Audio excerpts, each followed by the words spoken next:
Washington, USA, December the 15th, Ani Omarosa Manigault Neumann, one of United States President Donald Trump's most senior aides, said she had felt uncomfortable and upset in the White House as its most high-profile African-American woman, after resigning amid reports of a blazing row at a Christmas party.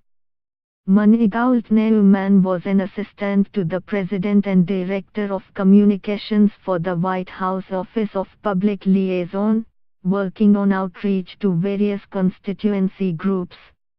While denying reports she had been fired from her post, she hinted she had revealing and potentially damaging stories to share from her time in the Trump administration.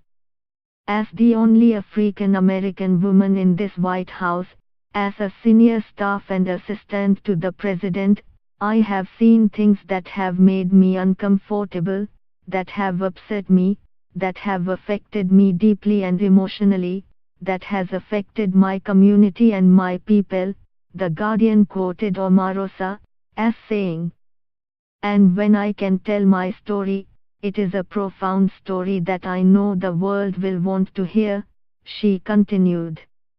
Manigault Neumann, in an interview on Thursday, also said she made a scene while being escorted from the White House grounds this week were 100% false.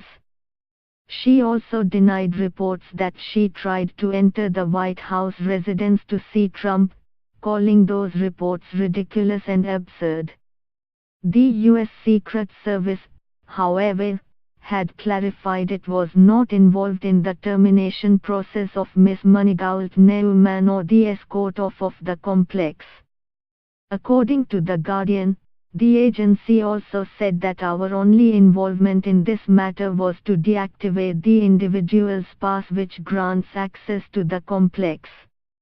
A source familiar with Manigault Neumann's departure told The Guardian that her refusal to defend the administration had long been a sticking point.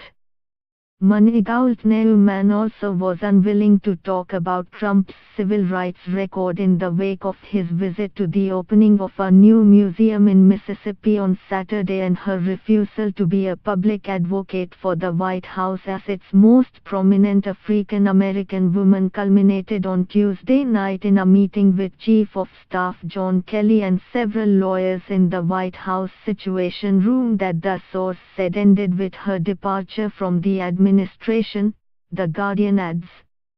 Trump had written on Twitter, on Wednesday, "Thank you Omarosa for your service. I wish you continued success." Deputy National Security Advisor Dinah Powell is also slated to leave early next year. Ani, this story has not been edited. It has been published as provided by Ani.